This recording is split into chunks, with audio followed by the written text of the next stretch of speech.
Hi, everybody, and welcome back to the podcast. I'm your host, Mindy Raquant, and we're going to be talking about marriage today. And I have a lot to say about marriage. It's something that I personally have had a lot to wrestle through in my own marriage, and so I want to share those things with you, but I have a lot of different topics, and I think they will be broken up into different episodes because there's so much to share. And I want to start with sharing my personal story.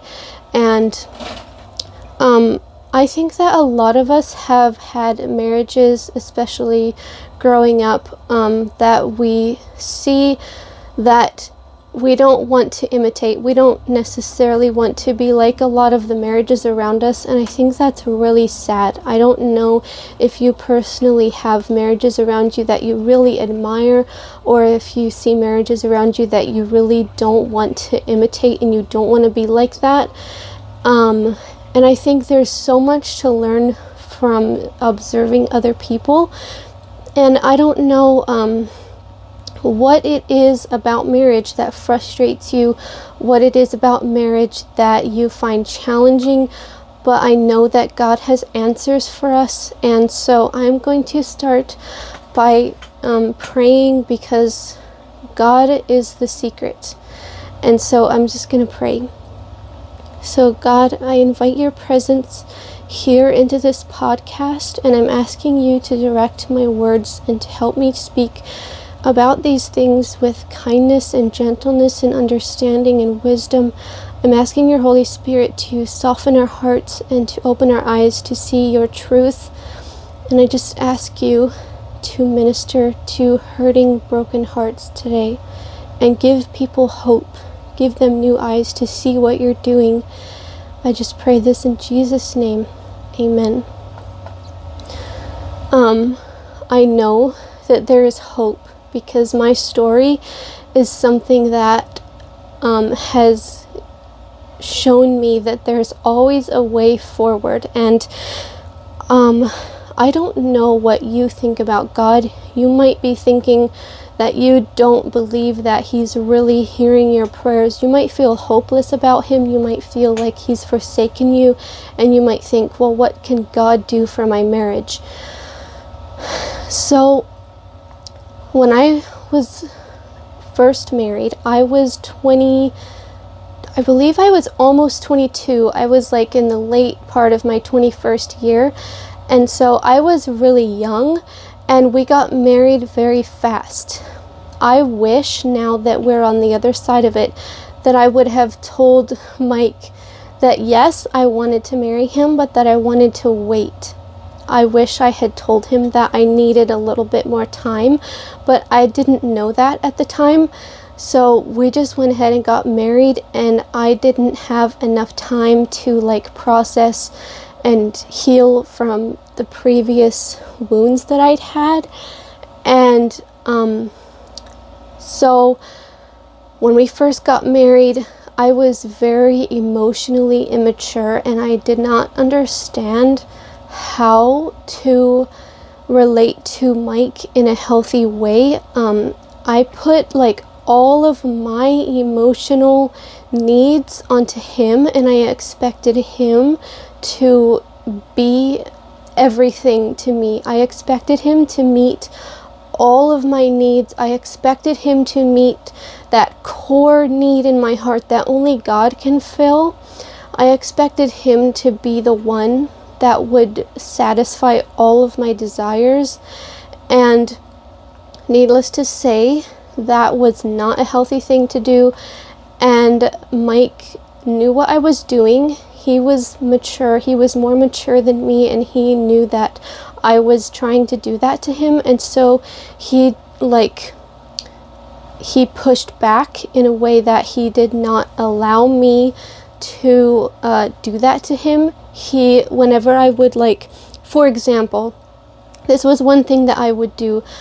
I thought that he had to come to bed with me at a certain time. I would get tired 9:30 or so, maybe even 9 o'clock, and I would ask him to come to bed with me instead of thinking that, we can work out a solution to find a bedtime that is compatible for both of us, that will meet both of our needs. I just thought that he should come to bed with me as soon as I thought he should, and that we had no other option. If he didn't come to bed with me, that meant that he was, I thought that he had to do that, and whenever he would say no, he would be like, no, I want to stay up a little bit more. I want to, do whatever until a little later time. And I would get so frustrated, and I would just shut down. And I would go into the bedroom and just cry because I felt forsaken and abandoned by him. It was like bringing out previous wounds that hadn't been healed yet. And he was like wondering what he even did that made me so upset. And it wasn't Mike's fault. It was that my own heart was still holding on to those previous wounds, and I still hadn't had time to heal.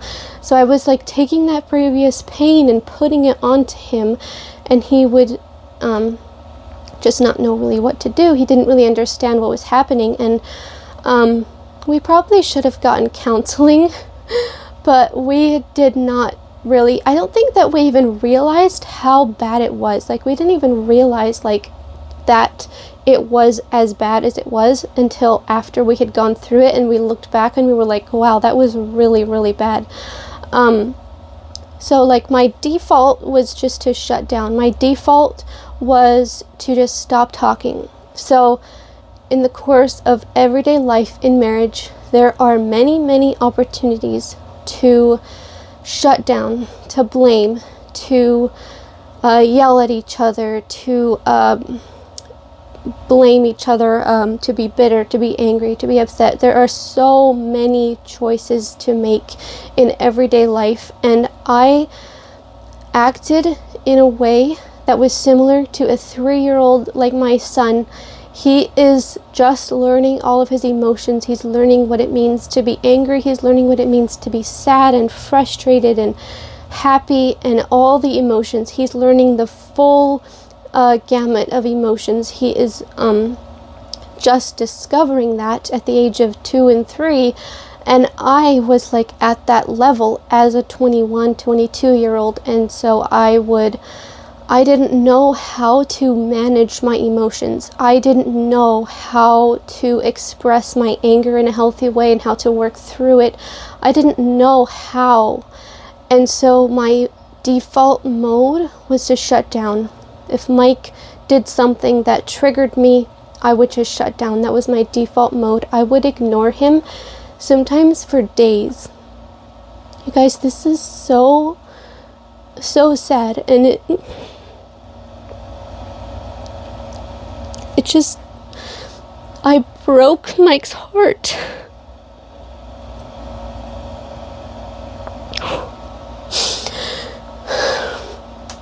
Those days were not easy.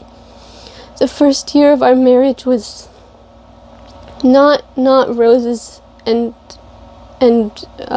velvet and ice cream and cupcakes and sprinkles and rainbows. It was not like a fun little ride. It was hard, and I didn't know that I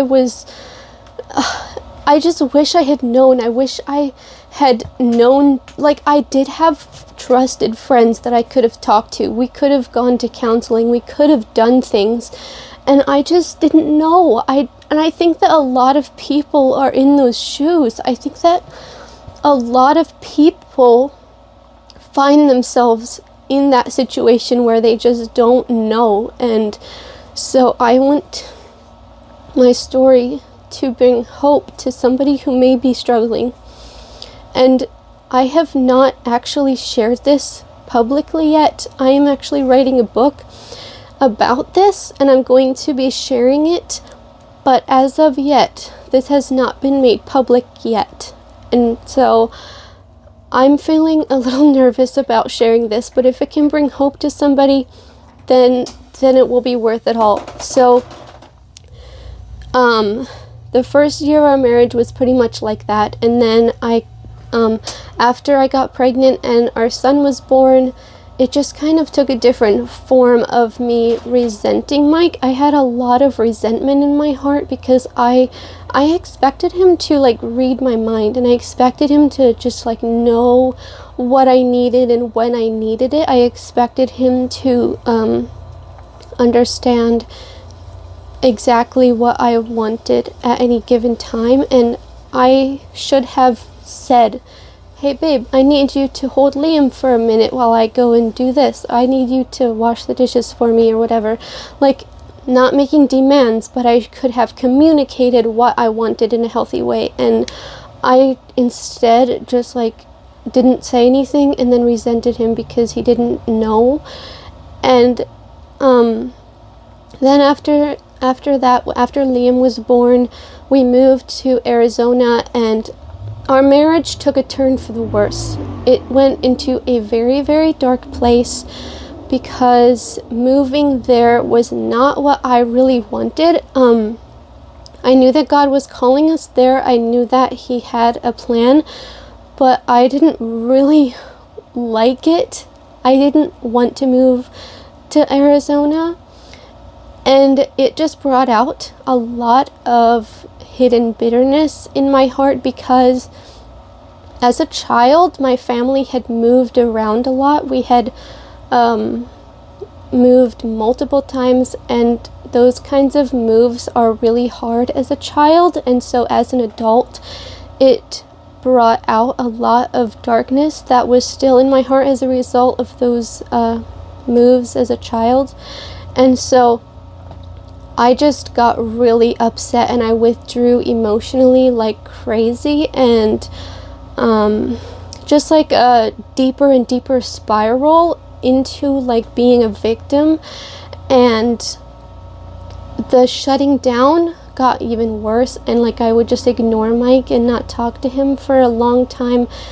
And after a while I would like realize I wasn't mad anymore and go back and apologize, but I never like communicated to him what was actually going on. I didn't know how to like tell him. So yeah, and I was like afraid that if I told him that he would get mad and that he wouldn't love me anymore or something. I think I was afraid of his rejection if I would become more vulnerable with him, and so I just like held back even more. And so that went on for, I'm gonna say, a year. And then we hit the darkest season of all, okay? Now this is something that is extremely difficult for me to talk about.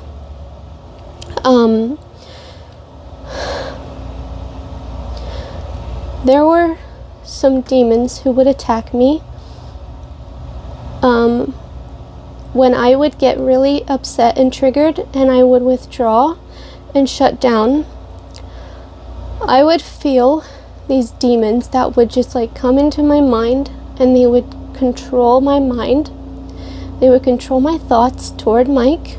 They would distort things to look according to my pain. So I would see, like let's say that Mike did something that made me feel unheard. I would view that as though Mike was the biggest idiot, the biggest jerk, and I would just see him as a predator. That was a huge thing. I would see him as a predator and I was his victim. And that is so far from the truth. Like, Mike is the kindest, most gentle person, and he loves me so much. And I just, I would shut down. Those demons would come in and twist my mind to see everything in a distorted way. And I would, even if Mike would try to talk to me, I would like hear his words like twisted in my mind of like, well, I can't really think of an example, but if he would try to tell me something, like if he would try to defend himself or try to tell me how much he cared and wanted to help, I would hear it in a way that said that I'm not worthy of being helped, or that I'm not worthy of love, or that I'm hopeless. I would often hear in my head a lot of hopelessness. I would hear a lot of dark thoughts. I would hear a lot of depression and a lot of hopelessness, despair, things like your marriage isn't worth fighting for, there's nothing left, there's nothing worth trying to keep sustaining, there's nothing that you should keep fighting for, you should just give up, just stop trying. I would just hear those things running around and around and around in my mind, and it would go on. There was this the darkest time of all. This is this time that I finally got desperate. After this had gone on for almost 3 years, I got so desperate. Finally, it was like the darkest time of all, and it was just like, I cannot keep going on like this. I knew that something had to change, and so I just wrote in my journal. I was just like totally broken. I was like, I don't even know if I love my husband anymore. Why did I even get married? What happened? Like, why did this happen? Why have I reached this point where I just don't want to fight anymore? Like, I just like gave up, and I reached this point where I just couldn't keep going anymore. And so I told Mike,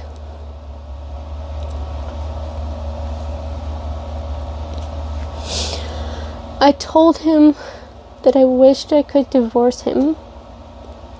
I can't even believe I'm saying those words. It feels like a nightmare.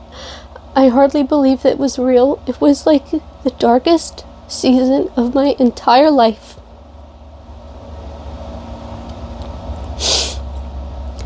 And Mike did not say anything for a little bit. And then he said, I'm not going to divorce you. He said, you're going to have to do it yourself. He said, my commitment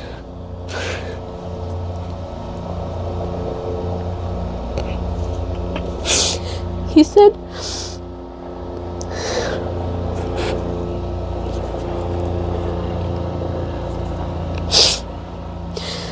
said, his commitment to me still stood, and that he was not going to leave me.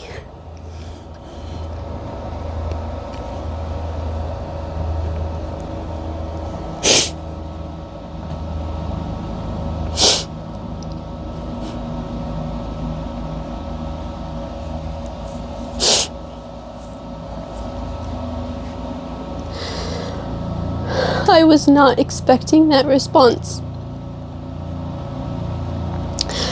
I was not expecting him to stay, and I was rather shocked. I knew that it was not Mike's fault. I wanted to leave him because I knew that I was the problem, and I knew that I needed help, and I thought that I could fix it by leaving. I didn't know anything. I guess I had just like taken in those lies so deeply that I actually started to believe them. I actually gave in to those lies so deeply, and I just allowed myself to fully believe what the enemy told me. And so after that, I knew that I couldn't actually divorce him. I had no money. I had no education to get a high-paying job, like enough to support me and my son. I knew that I would probably get my son if I would divorce him, because I'm the mom and they usually do that. So I knew that I couldn't like support myself, and I knew that everything would go into shambles and that my life would just be destroyed. and I knew it would go into such a dark place that I didn't even want to think about how dark that would be. And so I was like, well, I'll give this a shot. Okay, I'll see if I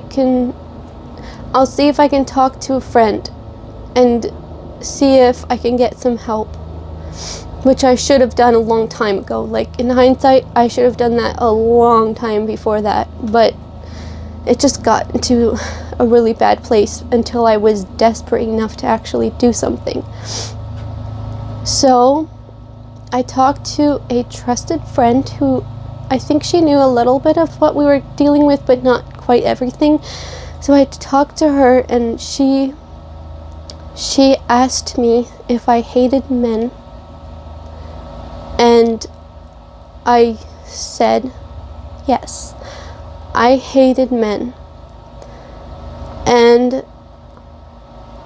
I realized with a shock that I had allowed that hatred and that bitterness to consume me.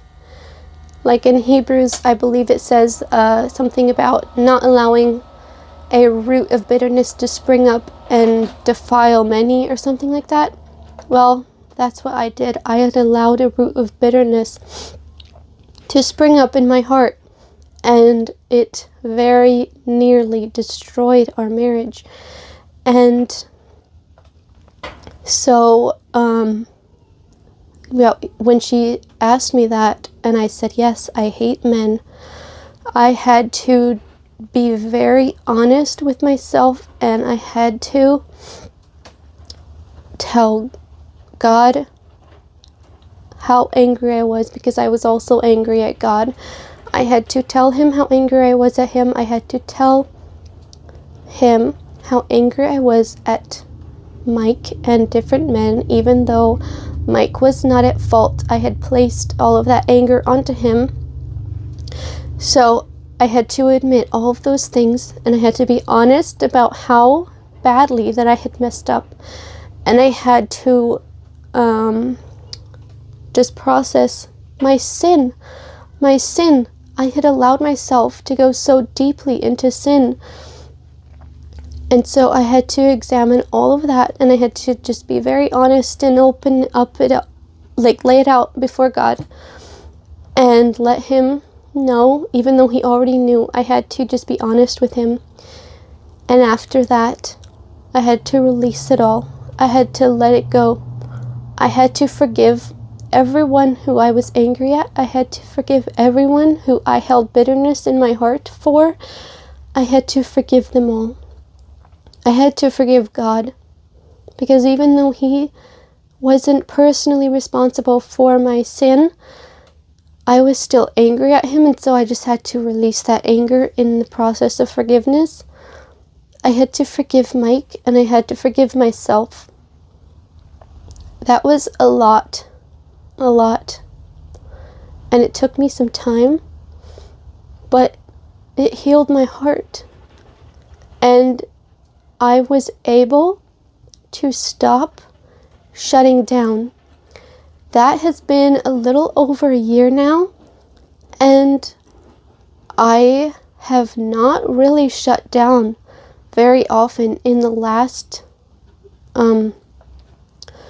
year, and I'm gonna say maybe like 3 to 5 months. I might get triggered sometimes, yes, but I know how to handle it now, and I know I've learned how that I don't need to allow that emotional trauma to dictate my behavior. I do not carry my anger. I don't have to put it onto Mike anymore.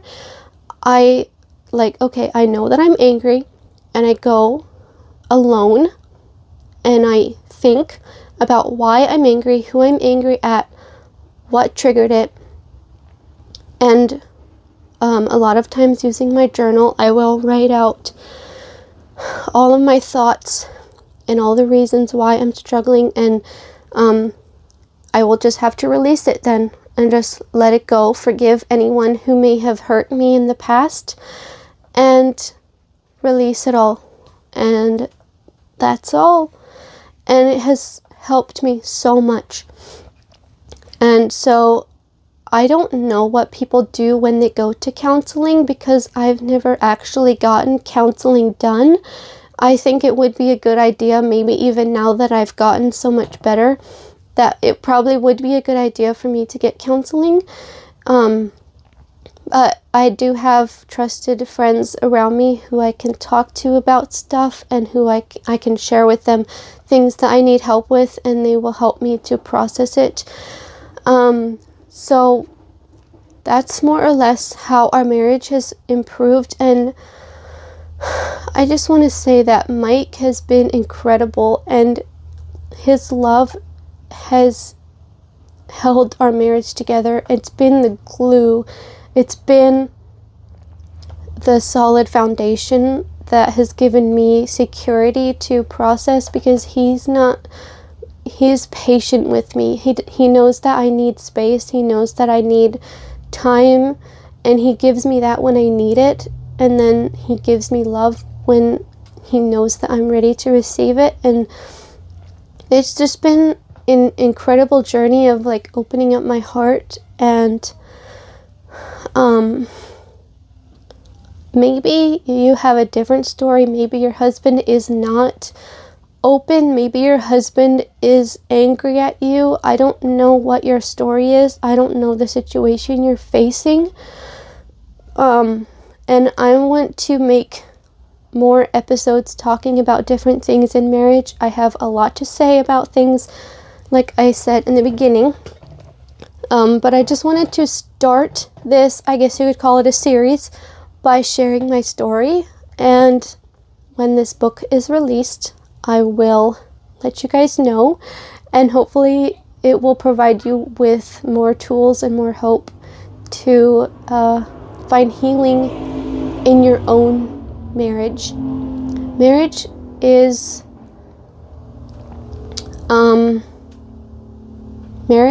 beautiful. It can be challenging because it hits us where it hurts. It really gets into the stuff that life is made of, and it will reach into those parts of you that you tend to hold on to protect yourself, so that you don't want to get hurt. You don't want to be vulnerable, because then you can get hurt. But the thing is that in marriage, you have to be vulnerable, and you have to open yourself up. Otherwise, it's not going to work. And so my hope and my prayer is to encourage you to be vulnerable, and to open yourself up, and to receive love, and to give love to your husband, and have grace for yourself. Please have grace for yourself, and know that you're doing the best that you can. So I just pray that this is something that can bring encouragement to you. And I will be back with more subject matter on the topic of marriage. So thank you so much for listening to my story. And please remember to forgive anyone who may have hurt you, and forgive yourself, and forgive God, and just be open to what God has to tell you. So I will see you guys in my next video. Bye.